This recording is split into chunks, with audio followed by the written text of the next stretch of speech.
Ang kanyang pangalan ay Khalid ibn al-Walid. Kilala siya sa kasaysayan bilang Saifullah, ang tibak ng ala. At sa kanyang buong buhay, sa mahigit 100 labanan, ang tibak na iyon ay hindi kailanman nabalik. Hindi kailanman natalo. Pero paano ba naging posible ang ganitong klaseng tagumpay? Sa mundong puno ng patibong, taksil na kalaban, at malalakas na imperyo, paano naging posible na ang isang tao ay laging nakatataas? Hindi ito dahil sa swerte. Hindi rin ito dahil sa mahika. Ang sagot ay mas malalim, ito ay dahil sa isang isipan na kayang umangkop sa anumang sitwasyon, isang puso na hindi natitinag sa takot, at isang espiritu na buong tapang na humaharap sa anumang unos. Simulan natin ang ating kwento sa isang lugar na puno ng kalungkutan at pagkatalo, para sa mga Muslim. Ang taon ay 625 pagkatapos ng kapanganakan ni Propeta Jesus. Ang lugar ay ang bundok Uhud, malapit sa lungsod ng Medina. Isipin ninyo ang eksena, ang hukbo ng mga Muslim, sa pangunguna ni Propeta Muhammad, ay nakikipaglaban sa mga Quraysh mula sa Mecca. Sa simula, panalo ang mga Muslim. Pero may isang pagkakamaling nangyari.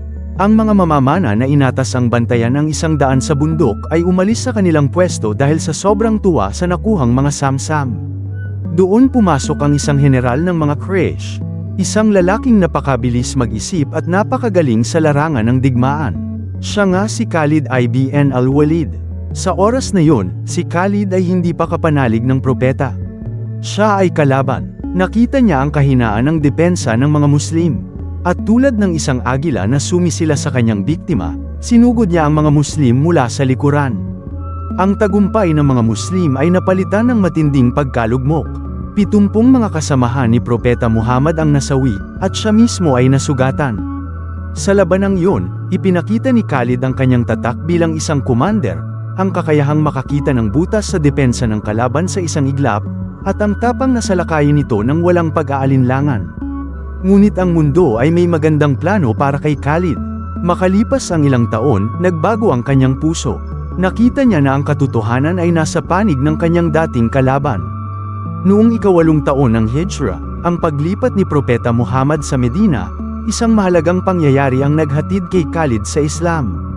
Sabay-sabay tayong pumunta sa Medina.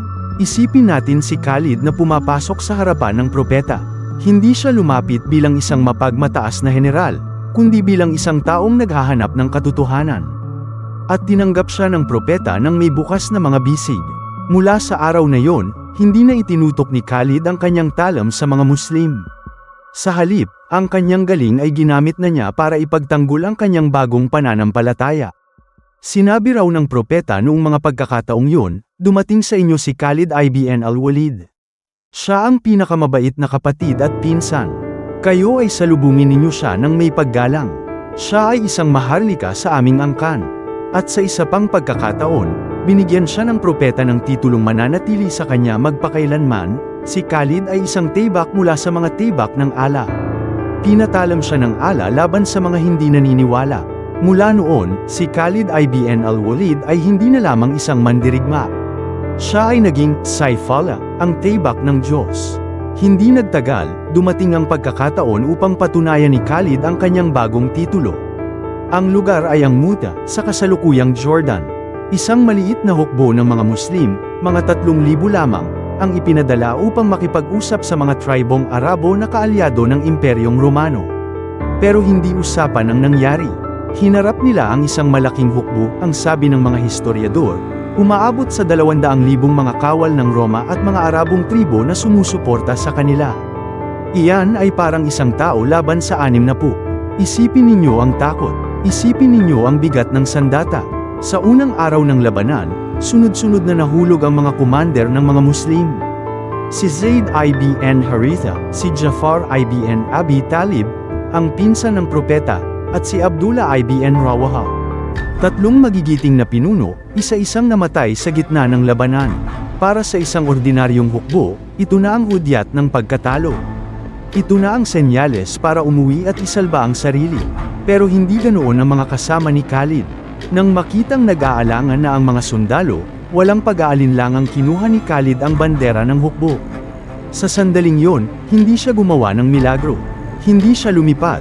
Hindi siya naging invisible. Ang ginawa niya ay mas kahanga-hanga, ginamit niya ang kanyang utak.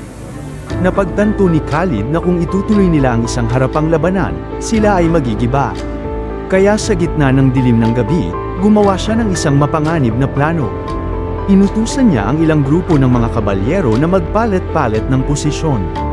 Kinabukasan, nang muling sumikat ang araw, nagulat ang mga Romano. Ang nakita nila ay hindi na ang maliit at basag na hukbo kahapon. Sa malayo, tila ba dumating ang mga bagong sundalo. Ang alikabok na itinataas ng mga kabayong nagpapalit-palit ng pwesto ay lumikha ng ilusyon na ang hukbo ng mga Muslim ay lumaki ng 10 ulit. Napaisip ang mga commander ng Roma, saan nanggaling itong mga dagdag na tao? Dahil sa pag-aalinlangan, hindi nila agad sinugod si Khalid. At sa pag-aalinlangan na yon, nailigtas ni Khalid ang kanyang hukbo. Iniurong niya ang mga ito pabalik sa Arabia ng ligtas, nang hindi na kailangan pang makipagpatayan sa isang labanang imposibleng panalunan. Ang ekspedisyong ito ay hindi isang tagumpay sa karaniwang kahulugan, pero para sa mga Muslim, ito ay isang malaking panalo. Ipinakita nito na kahit ang higanteng Romano ay hindi dapat katakutin, dahil may isang general na kayang lokohin sila at iligtas ang kanyang mga tao. Ang balita tungkol sa "Tibak ng Allah" ay kumalat sa buong Arabia. Makalipas ang ilang taon, isang napakalaking trahedya ang yumanig sa mga Muslim. Noong 632, pumanaw na si Propeta Muhammad. Para sa maraming tribo sa Arabia, ito ang hudyat ng pagtatapos ng kanilang kasunduan sa Medina. Marami ang tumalikod sa Islam. May mga nag-angking propeta, may mga tumangging magbayad ng kawang-gawa, zakat. Sa isang iglap, ang pamayanang Muslim ay napalibutan ng kaguluhan. Ito ang tinatawag na Rida, o ang mga digmaan ng pagtalikod. Ang bagong pinuno ng mga Muslim, si Caliph Abu Bakr, ay umarap sa isang nakakatakot na sitwasyon. Ang buong Arabia ay nag-aapoy. Kung hindi niya mapigilan ang pag-aalsang ito, maaaring mawala ang lahat ng itinayo ni Propeta Muhammad. At sino ang kanyang tinawag? Sino ang kanyang ipinadala upang patayin ang apoy ng pag-aalsa? Si Khalid ibn al-Walid. Dito nagsimula ang pinakamadugong kabanata ng karera ni Khalid. Nagmarcha siya kasama ang kanyang hukbo sa gitna ng disyerto. Ang una niyang naging kalaban ay si Tulaya, isang lalaking nag-angking propeta. Sa isang lugar na tinatawag na Basaka, naglaban ang dalawang hukbo. Ang labanan ay napakatindi. Sa isang punto, ang mga kasamahan ni Khalid ay nanghina. Pero si Khalid, sa gitna ng palasyo at sibat, ay sumugod ng mag-isa, pinutol ang hanay ng kalaban, at ibinalik ang moral ng kanyang mga tao. Tinalo niya si Tulaya, na tumakas patungong Syria. Sunod niyang hinarap si Malik ibn Nuwayra, isang pinuno na nag-alinlangan sa bagong pamahalaan sa Medina. Nagkaroon ng hindi pagkakaunawaan sa pagitan ng dalawang hukbo, at sa isang madilim na gabi, isang komprontasyon ang nauwi sa madugong labanan. Marami ang namatay, kasama na si Malik. Ang pangyayaring ito ay naging isa sa mga kontrobersya sa buhay ni Khalid. May mga nagsabing nagkamali siya, may mga nagtanggol sa kanya. Pero sa mata ni Caliph Abu Bakr, ang mahalaga ay napigilan ang pag-aalsa. At upang hindi na lumala pa ang sitwasyon, ipinadala ni Abu Bakr si Khalid sa isa pang misyon. Ang susunod na kalaban ni Khalid ay si Musailama, ang pinakamakapangyarihang huwad na propeta. Ang lugar ng labanan ay Yamama. Dito naganap ang isa sa pinakamadugo at pinakamabangis na labanan sa kasaysayan ng Islam. Ang hukbo ni Musailama ay mga bihasang mandirigma, kasing tapang ng mga Muslim. Ang labanan ay nagtagal ng ilang araw. Sa simula, ang mga Muslim ang nanghina. Ang mga piling mandirigma ng mga apostata, na tinatawag na Hajjar, mga bato, ay tila batong pader na hindi mag-alaw. Nakita ni Khalid na ang karaniwang paraan ng pakikipaglaban ay hindi gagana. Kaya muli, ginamit niya ang kanyang talino. Hinati niya ang kanyang hukbo sa dalawa. Ang isang grupo ay inutusan niyang sumalakay mula sa harapan, at ang isa naman ay umikot sa likuran ng kalaban. Nagawa nilang mahati ang hukbo ni Musailama at ikulong sila sa isang lugar na tinatawag na Hardin ng Kamatayan. Doon, sa loob ng nabakuran na hardin, naganap ang huling paglaban. Napakatindi ng patayan kaya ang dugo raw ay umagos na parang tubig. Sa huli, si Musailama mismo ay napatay. Ang mga pintuan ng Islam ay ligtas na. Sa mga digmaang ito, Hindi lang napatunayan ni Khalid ang kanyang galing sa estratehiya, ipinakita rin niya ang kanyang matinding disiplina at bilis. Siya ay laging nauuna, ang kanyang isip ay laging gumagawa ng paraan. Ang kanyang hukbo ay hindi lamang isang grupo ng mga sundalo, sila ay isang pamilya na handang mamatay para sa isa't isa, sa ilalim ng pamumuno ng isang ama na hindi sila pababayaan. Matapos mapayapa ang Arabia, tumingin si Caliph Abu Bakr sa mas malawak na abot tanaw. Sa Hilaga, may dalawang imperyong naghahari sa loob ng maraming siglo, ang Imperyong Romano, o Byzantine, at ang Imperyong Persiano, Sassanid. Ang dalawang ito ang pinakamalakas na puwersa sa mundo noong panahong yun. Sila ang may pinakamalaking hukbo, pinakamalalaking kuta, at pinakamayamang kayamanan. At ngayon, haharapin sila ng mga Arabo na galing sa disyerto. Pero bago pa man harapin ang dalawa, nagkaroon ng problema. Si Khalid ay nasa Iraq noon, nakikipaglaban sa mga Persiano. At talagang ipinakita niya ang kanyang husay doon. Sa isang sunod-sunod na labanan, tinalo niya ang mga Persiano. Ginamit niya ang kanyang mobile cavalry para guluhin ang kanilang mga linya. Ginamit niya ang bilis ng kanyang mga kabayo para salakayin sila nang hindi nila inaasahan. Sa isang labanan, nakipag-isa-isa pa raw siya sa isang kampyon ng Persia na may suot na tanikala, at pinatay ito sa harap ng maraming tao. Ang balita ay kumalat, ang bagong puwersang ito ay hindi basta-basta. Pero sa kabilang dulo, sa Syria, ang mga hukbong Muslim ay nahihirapan. Ang mga Romanong general ay napakagaling, at ang kanilang hukbo ay napakarami. Kaya gumawa ng isang napakapambihirang desisyon si Caliph Abu Bakr. Isang desisyong ikinagulat ng lahat. Inutusan niya si Khalid na iwan ang kanyang kampanya sa Iraq at magmarcha patungong Syria, sa layong 600 milya sa gitna ng disyerto, sa pinakamaikling panahon. Isipin ninyo, isang marcha ng mga 600 milya. Walang aspaltong kalsada, walang gasolinahan, walang modernong komunikasyon. Ang dadaanan nila ay ang walang tubig na disyerto ng Syria. Ang sabi ng mga historiador, sa ganoong klaseng paglalakbay, marami ang namamatay sa uhaw at pagod. Pero si Khalid, hindi siya nagdalawang isip. Dito niya ipinakita ang isa sa kanyang pinakadakilang katangian, ang kakayahang sumugal. Sa gitna ng disyerto, may isang lugar na walang tubig sa loob ng ilang araw na marcha. Ang mga gabay ay nagsabi kay Khalid na kung tatahakin nila ang direktang ruta, silang lahat ay mamamatay sa uhaw. Pero walang oras para umikot. Kaya gumawa si Khalid ng isang plano na tila mababaliw. Nag-utos siya na patayin ang lahat ng mga kamelyo nila. At sa gitna ng mainit na disyerto, kinuha nila ang tubig mula sa tiyan ng mga namatay na kamelyo at sinalo ito sa mga balat upang inumin. Oo, ganun sila kadesperado. Sa tulong ng tubig na ito at ng determinasyon, tinawid ni Khalid at ng kanyang 9,000 sundalo ang disyerto sa loob lamang ng 5 araw, isang bagay na inaakalang imposible. Pagdating nila sa Syria, para silang mga maltong biglang sumulpot mula sa alikabok. Hindi inaasahan ng mga Romano na may darating pang dagdag na hukbo mula sa direksyong iyon. Sa isang iglap, nagbago ang takbo ng digmaan sa Syria. Si Khalid ay agad na kumuha ng command ng lahat ng hukbong Muslim sa rehiyon. Mula sa isang general, siya ay naging pinuno ng isang buong hukbong mananakop. At ngayon, mga kaibigan, narating na natin ang rurok ng ating kwento. Ang pinakatanyag, pinakamadakila, at pinakamahalagang labanan sa buhay ni Khalid ibn al-Walid, ang labanan sa Yarmouk. Ang taon ay 636.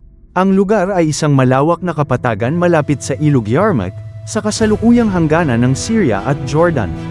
Sa isang tabi, ang hukbong Muslim, mga 30,000 hanggang 40,000 ang bilang. Sa kabilang tabi, ang pinagsamang puwersa ng Imperyong Romano, na pinamumunuan ng magkakapatid na Vahan at Theodore, at may kasamang mga Armenian at Arabong Kristiyano.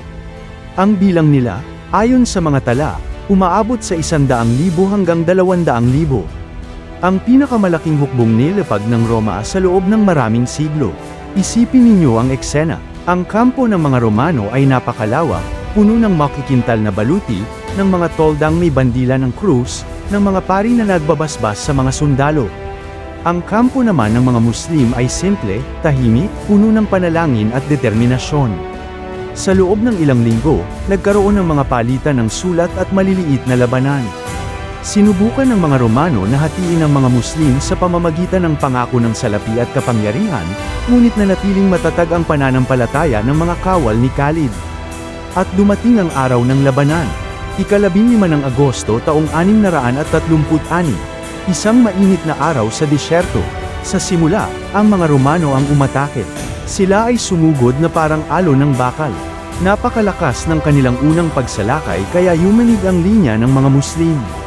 Sa isang bahagi ng labanan, ang mga kababaihang Muslim na nasa likod ng hukbo ay sumigaw at hinampas ang mga tumatakas na sundalo upang bumalik sa labanan. Sa kabilang bahagi, si Khalid mismo ang sumugod upang ayusin ang sirang linya. Ito ang henyo ni Khalid. Hindi siya nanatili sa isang lugar. Siya ay nasa lahat ng dako. Kung saan mahina ang depensa, siya ang sumasalo. Kung saan malakas ang kalaban, siya ang sumasalungat. Sa loob ng ilang araw na labanan, 4 na malalaking segupa ang naganap. At sa bawat isa, si Khalid ay may bagong taktika. Sa ikalawang araw, nang subukan ng mga Romano na putulin ang mga Muslim mula sa likuran, mabilis na nagpadala si Khalid ng kanyang mga kabalyero upang harangin sila.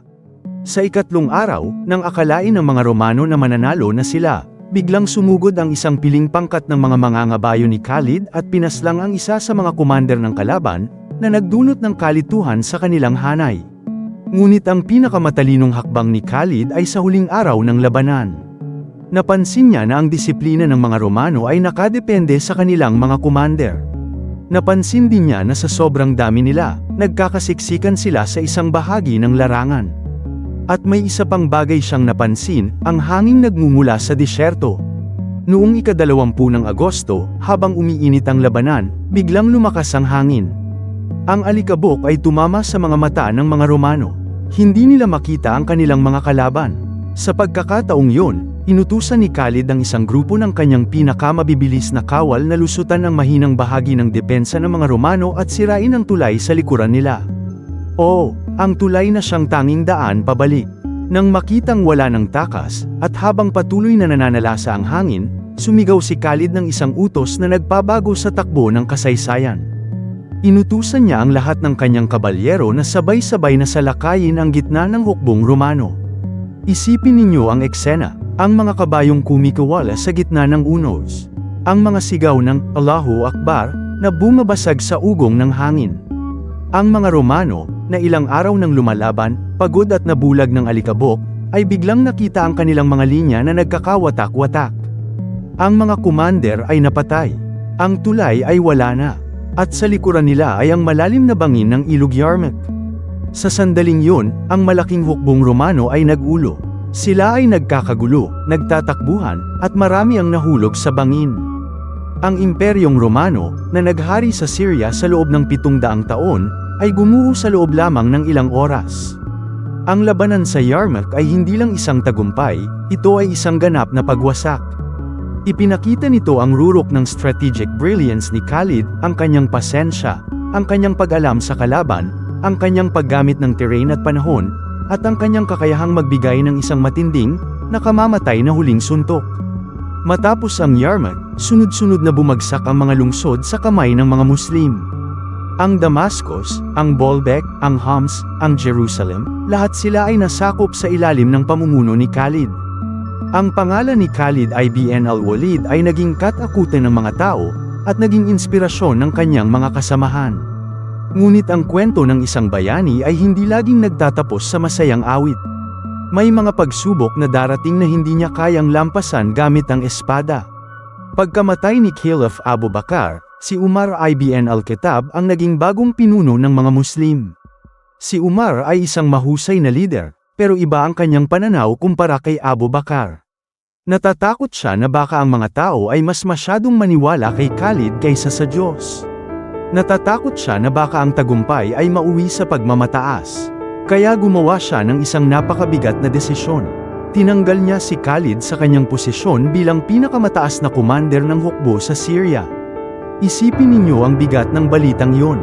Ang taong hindi natalo sa kahit anong labanan, ang Taybak ng Allah, ay sinabing hindi na siya ang mamumuno. Maraming tao ang nagalit, marami ang nagtaka, pero ano ang naging reaksyon ni Khalid? Dito natin makikita ang tunay na sukat ng kanyang pagkatao. Hindi siya nag-alsa, Hindi siya nagtaksil. Hindi niya ginamit ang kanyang hukbo para lumaban sa Caliph. Sa halip, tumingala siya sa langit at tinanggap ang desisyon.